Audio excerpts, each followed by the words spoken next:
est-ce que tu enregistres la genèse, le départ, le moment propice à démarrer un projet ensemble? Ouais, on va jamais pouvoir le faire, ce documentaire. Mais bien sûr. Pourquoi pas dans la détente? C'était quoi ta question?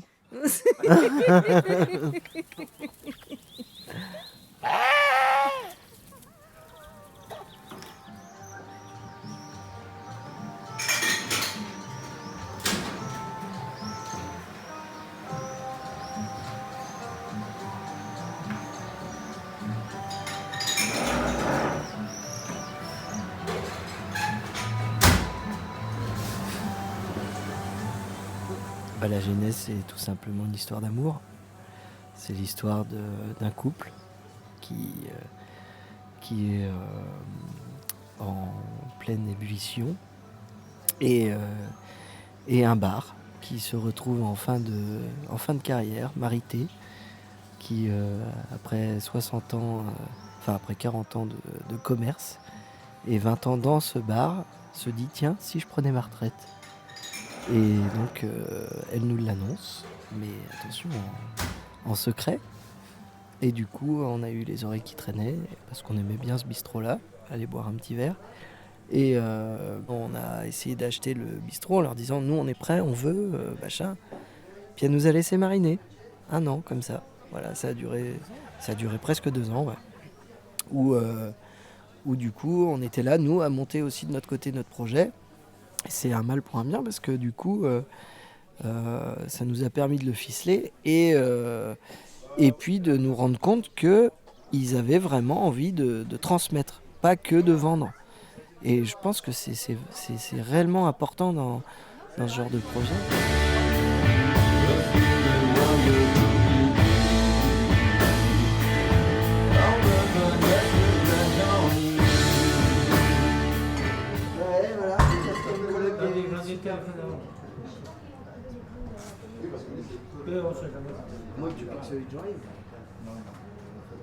En fait, on travaille en hôpital psychiatrique.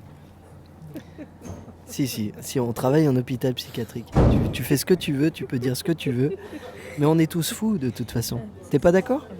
On est tous fous. On a tous une espèce de folie ou de maniaquerie, de toc. On a des tocs tous. Moi, le premier, on est tous toqués, quoi. Et on sait très bien que en mêlant...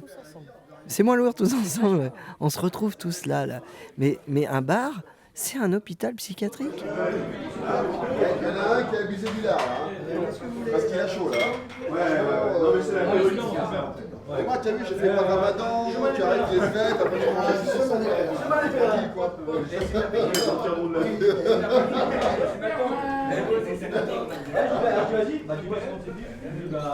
Jérémy, putain le coup. Tu vas merde. Non mais vous aurez mieux fait à rien dire, vous arrivez sur place en même temps. Merde. C'est énorme.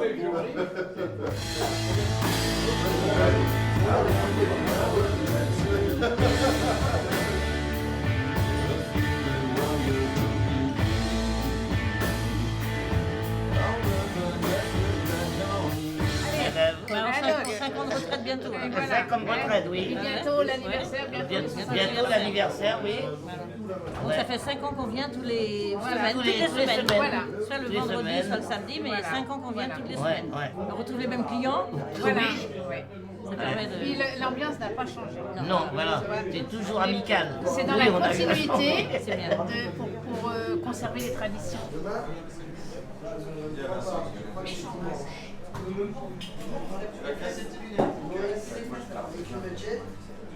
Moi j'ai travaillé en blanchisserie moderne au tout départ et après j'ai fait 25 ans de bar. 5 ans à Sugnac et 20 ans ici. Ben voilà. Ça passe vite, 20 ans. Et 20 ans à l'arrêt, je ne les ai pas vus passer. Il n'y a rien vu passer. Vous êtes la mémoire de ce bar? Non, c'est pas moi la mémoire, c'était Anne-Marie avant moi. Pedro, oui, la maman de Marie-France. Elle a tout connu, hein. Ah bah oui, tout, toute l'évolution. Et ils vendaient des chaussures aussi. Oui, Et puis elle faisait Légumes. les légumes. Ah oui, Ouais. voilà. Toute épicerie un peu. Oui, un petit peu, oui. Ouais. Dimanche, on part lundi, on va chercher le camion, on fait un chargement et on revient. Ah oui, hein.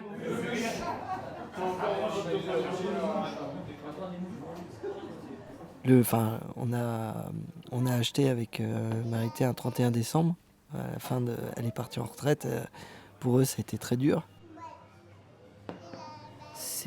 On n'achète pas une chose, on achète une âme, quoi. Et là, on a vraiment acheté une âme, quoi. Il y a encore les fantômes. Elle engageait les gens, elle engageait ses clients et nous, on s'est sentis engagés avec ça aussi tout de suite. Je pense que ça aide aussi pour pas faire n'importe quoi derrière et essayer de faire un truc bien. Enfin, on n'est que de passage. Enfin, moi, je considère vraiment ça comme ça. Bien sûr.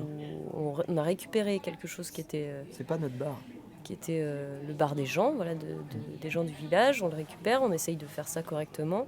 Et on espère pouvoir, après nous, quand on passera le flambeau, aussi le faire avec des gens qui Qui ont sauront la même tirer les idée. ficelles, quoi. Ouais.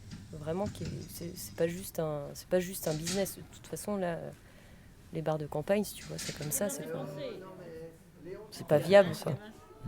Non, puis les gens, elle est hyper contente de revenir et de voir que ses anciens sont là, enfin de revoir ses anciens clients. Pour elle, c'est C'est gagné, quoi. Ouais, puis c'est une petite fierté parce elle a aussi d'autres, on va dire, collègues de travail, d'autres gens avec qu'elle connaissait bien, qui avaient tenu des bars et qui ont été un peu tristes de ce qui s'est passé après qu'ils aient vendu. Donc, je crois qu'elle est vraiment contente de ce qui s'est passé après, quoi. Mais voilà, fallait ouvrir tôt. C'était l'obligation. Mais c'est pas facile. Dans la voiture? Dans le mastic. Dans le mastic. Ah, dans le mastic. Ah, alors si c'est dans le mastic.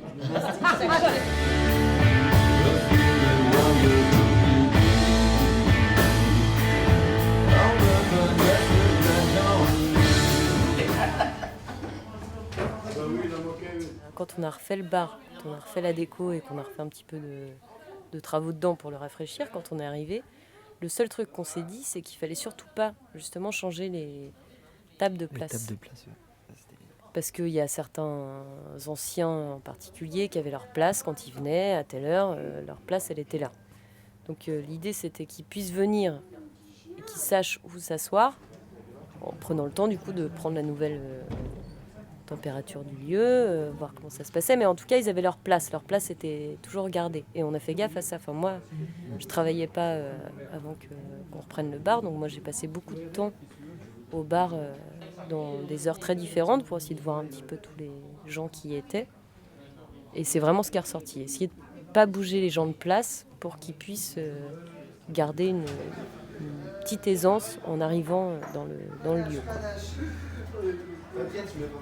Le métier de barman, le métier de bistrotier, c'est quand même l'accueil, c'est quand même l'échange, c'est quand même...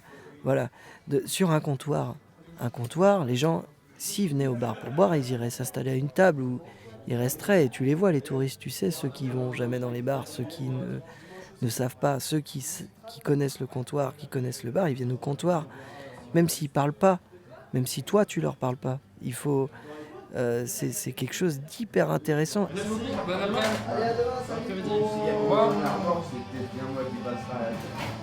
Des gars à qui on dit oh, il y en a marre...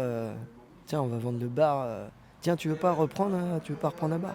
Et le gars, il va te dire ah bah moi jamais. Oh, ça me ferait chier de me taper des cons toute la journée. Ah bah moi je t'enverrais tous à péter et tout ça. Bah, je dis bah oui, t'as raison. On a des gens qui répètent les choses tous les jours. On a des gens qui répètent les mêmes choses, les mêmes blagues ou les mêmes histoires. Donc, des fois, ça nous fatigue et puis des fois, ça nous fait rire. Et puis, ça fait rire tout le monde d'ailleurs. Si nous, on est réactifs de manière négative, ça a un impact sur tout le monde. C'est aussi à nous justement d'en rire pour que ça devienne un truc rigolo. Ah, salut pauvre mortel.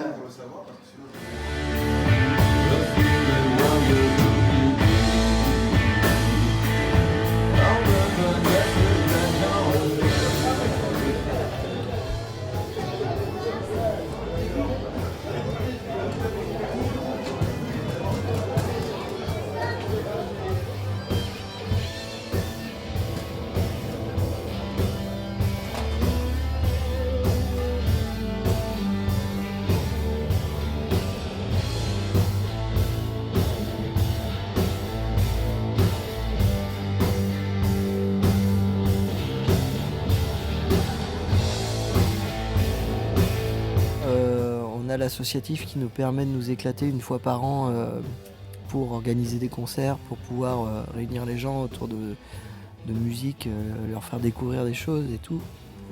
Et on a toujours adoré ça, quoi. On a vraiment essayé de fédérer avec les copains et tout ça.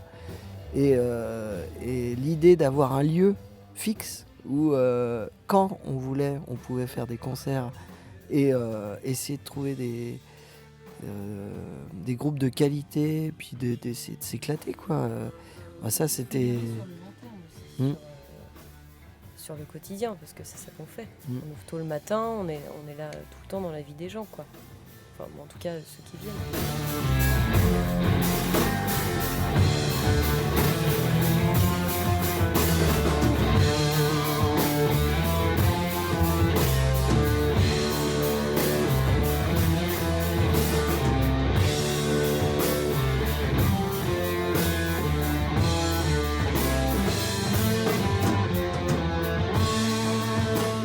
De toute façon, on travaille sur la longueur, c'est-à-dire nous, on ouvre le matin, on allume la lumière, on sait que c'est pour la journée et que chaque moment, chaque personne qui va rentrer dans le bar va avoir sa petite attention. Alors oui, il y a des fois on est très fatigué, on va subir ou on va machiner, mais il faut pas c'est même pas dire il faut pas le laisser paraître. C'est vas-y, bouge-toi parce que cette personne elle vient te voir pour donner de la vie, parce qu'elle a besoin, parce que toi aussi tu as besoin. Nous, notre plus grande richesse, c'est de recevoir.